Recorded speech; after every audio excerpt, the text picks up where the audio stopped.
ಈಗ ನಡೀತಾ ಇರ್ತಕ್ಕಂಥ ಈ ಚುನಾವಣೆ ಸಂದರ್ಭದಲ್ಲಿ ನಡೀತಕ್ಕಂಥ ವಿದ್ಯಮಾನಗಳನ್ನು ನೋಡಿದಾಗ ಎಲ್ಲೋ ಒಂದು ಕಡೆಗೆ ದೇಶದ ಸ್ಥಿತಿಗತಿಗಳು ಒಂದು ಕವಲುದಾರಿಯಲ್ಲಿ ಹೋಗ್ತಾ ಇದ್ದಾರೆ.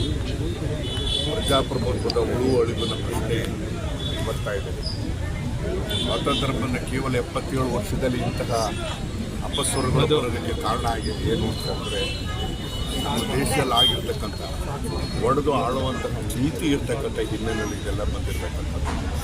ಆದ್ದರಿಂದ ದೇಶದ ಸಮಗ್ರತೆಯನ್ನು ದೃಷ್ಟಿಯಿಂದ ಪ್ರಜಾಪ್ರಭುತ್ವವನ್ನು ಮತ್ತು ಸಂವಿಧಾನವನ್ನು ಉಳಿಸಬೇಕಾದಾಗ ಯಾವ ಪಕ್ಷ ದೇಶಕ್ಕೆ ಸ್ಥಿರವಾಗಿರ್ತಕ್ಕಂಥ ಸಂವಿಧಾನಬದ್ಧವಾಗಿರ್ತಕ್ಕಂಥ ಆಡಳಿತ ಕೊಡ್ಬೋದು ಅಂತಕ್ಕಂಥದ್ದು ದೃಷ್ಟಿಯಿಂದ ಕಾಂಗ್ರೆಸ್ ಪಕ್ಷವನ್ನು ಗೆಲ್ಲಿಸಬೇಕು ಅಂತ ಹೇಳಿ ನಮಗೆ ಮನವಿ ಮಾಡ್ತಕ್ಕಂಥದ್ದು ಭಾಳ ಮುಖ್ಯವಾಗಿರ್ತಕ್ಕಂಥ ವಿಚಾರ.